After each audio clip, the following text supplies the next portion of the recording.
What's up, troop? In today's video, we're going to look at getting the 4 key elements of a liquid drum and bass track together so that it fills out the whole sound spectrum and sounds something like this example right here.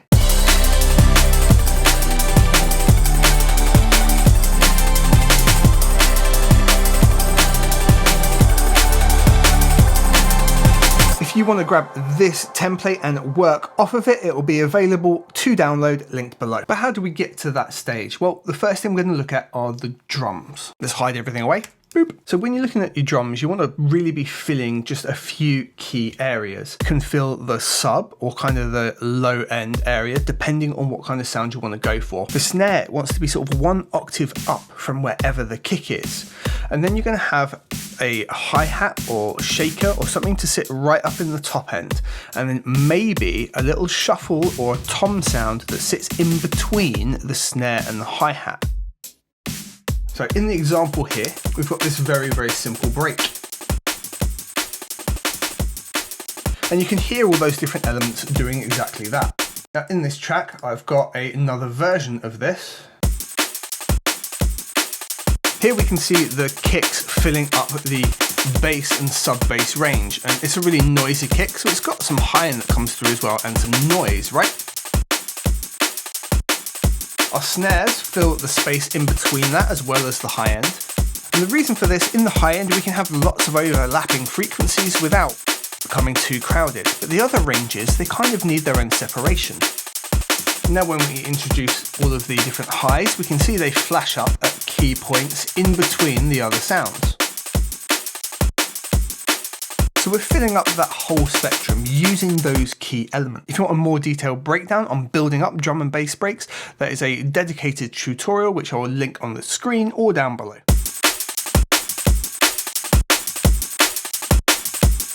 So our drum break there fills the full spectrum of sound from the low end right through to the top end, but they're short, sharp, snappy sounds. Even the kick is only there for a brief moment. And that means we can fill all the other space around those with something a bit more consistent, like a pad. Today's video is sponsored by DistroKid. They let me get my music out to all of the major distributors, and they do that at a price an independent artist can easily afford. If you're ready to get your music or beats out there and want to release an unlimited amount of music each year, check the link in the description below for a discount off of your first year of unlimited distribution with DistroKid.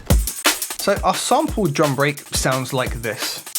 Now we've enhanced that a little bit more by adding this heavy kick to it. And the heavy kick fills in the upper bass tone where the break has a sub kick, and they're tuned to work together.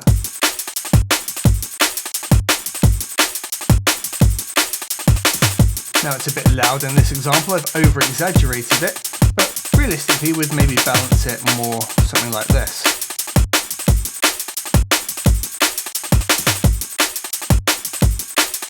We've also got lots of space in the top end where we can add more highs. Again, over-exaggerated, and maybe we'd pull them back to something like this.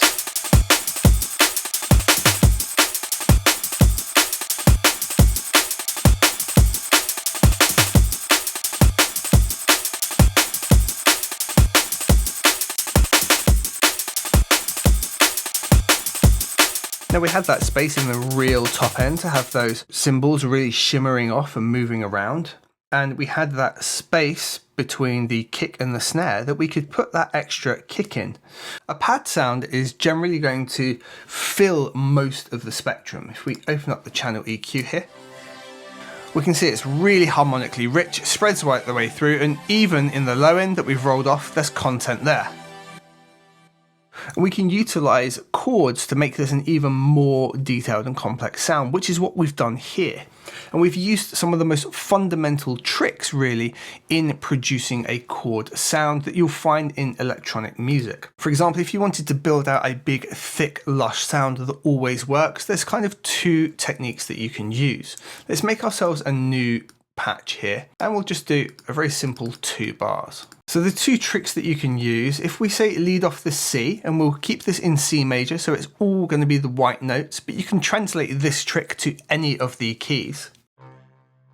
If we were to place a note on the C, The next note in that scale would be D right here. But what we're going to do for this technique is skip every other note in the scale. So we would move straight up to E here, and then instead of going to F, we're going to move up to G here. And this immediately gives us a chord. This will always give us a chord that works in that scale by skipping every other note in the form of a triad. And if we just do the same again, the chords are almost always going to work together.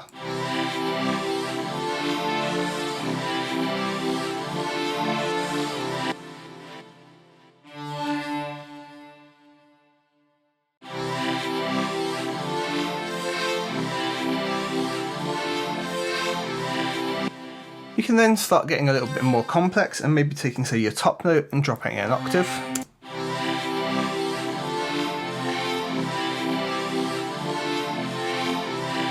And you'll always have something that works. The other technique that's used really commonly is chord. Power of fifths works by basically having a harmonic relationship between the two notes that you're going to utilize each time. Much like how we would detune the sound of a saw wave to get that pulsing feeling in, say, a Reese bass sound. Now the way to do this is take whatever root note you've got, and if we go 7 notes up, so that's going to be the power of fifth. The reason it's called the power of fifth, it's 5 notes up in the scale, but 7 notes in the overall octave. And you're always going to get an interesting harmonic relationship with these. You'll notice as well that we would have gotten these within our triads as well. So if we were to do the same technique I showed you with the triads before, where we skip every other note, you'll notice here we have the G, and we'd just be removing that middle note. However, we are cheating on here in that we're using a note off of the scale, and that's because, very simply, it works. But that is for a more complex theory lesson another time. So we've got all those hi-hats, those shimmering cymbals up at the top, and we've got all the space in between filled out with that pad sound right there. But because the drums are brief, momentary, and they pop through at a real volume, we don't notice the pad is disappearing for a second, and the drums always cut through. So it just feels like they're filling all the space in between.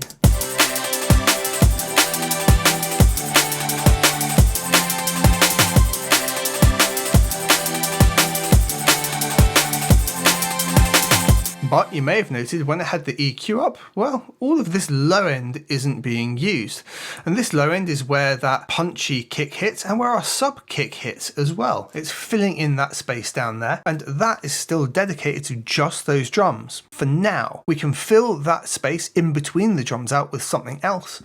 But down here, we need to be a little bit more restrictive. Down in this area is only 1 octave. So really, if you think of it as fundamental frequencies, there's actually only 12 independent sounds we can really have in here at any time.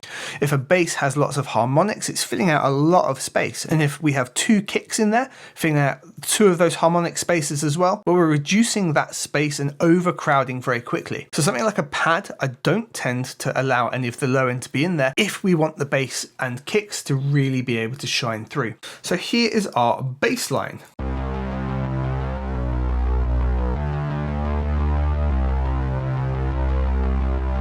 Very simple bass line put together in retro synth with some effects to really beef it up. I'm going to make it constantly re-trigger because I liked that rhythmic starting. If we take that away, it becomes just a static note, which is equally as useful, but I liked this. You'll notice a similarity in the notes here with the pad as well. If we solo the 2 and bring them up, you'll see that the bass is actually just utilizing the lower notes of the chords. So they're going to work in a perfect harmonic relationship and fill out that low end that we cut away in the EQ.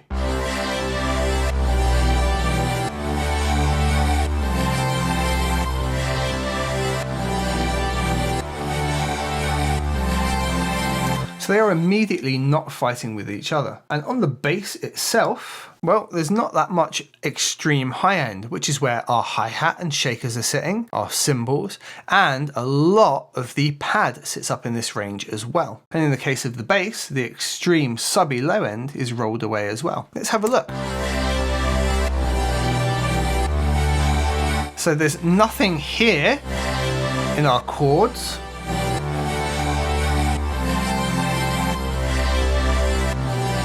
Where we've got this big fundamental here. And this here is also rolled away. All of the overlap happens in this mid-range here. But you'll notice even here where I've given a boost, we've got a lot less frequency in the bass. And it only really pops through as the chords change. And it gives that bass a lift up for that key moment, which is why that arpeggiator was really nice to use. And importantly, even though everything here is very loud, our drums are still able to shine through everything.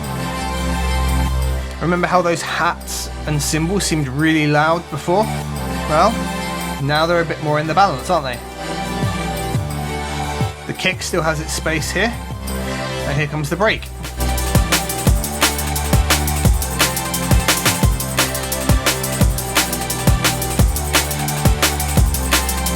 Now there's one other element to this you may have noticed, the extreme low end. We haven't put any sub in, and this is because we want to really control this, and in this instance I've used just a single sine wave to sit below that bass line and be the absolute foundation that everything else sits on. You can absolutely put the subharmonic in your bass, but this just showed a nice example of where we can place it in and it makes a huge difference.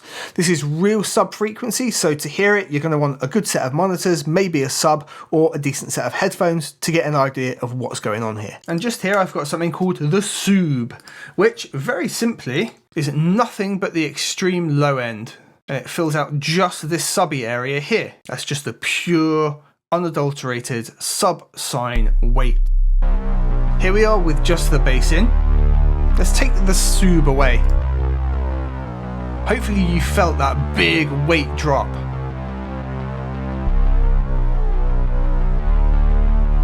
What about in context with everything else? Is it even noticeable?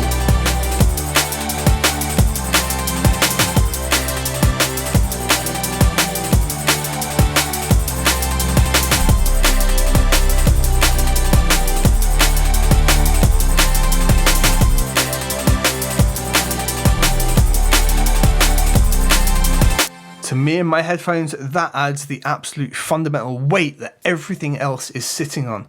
You don't notice it as a harmonic part of the tune, you don't notice it as a melody, but suddenly everything is full and has a real weight and impact to it when that sub is in there. And that's kind of the last part of the puzzle. What you can do from here is essentially add what I like to call gravy. What I've got here is an extra layer in terms of the chords.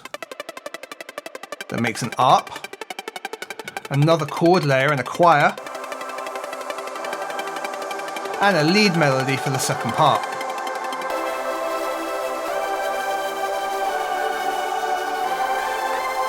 Thank you very much for watching. If this video was helpful for you, please do consider subscribing to the channel. And if you want more content like this, you can check out either of these two videos here next, or browse through the channel where there's 700 odd more videos for you to dive into. I look forward to seeing you in future videos. Please take care.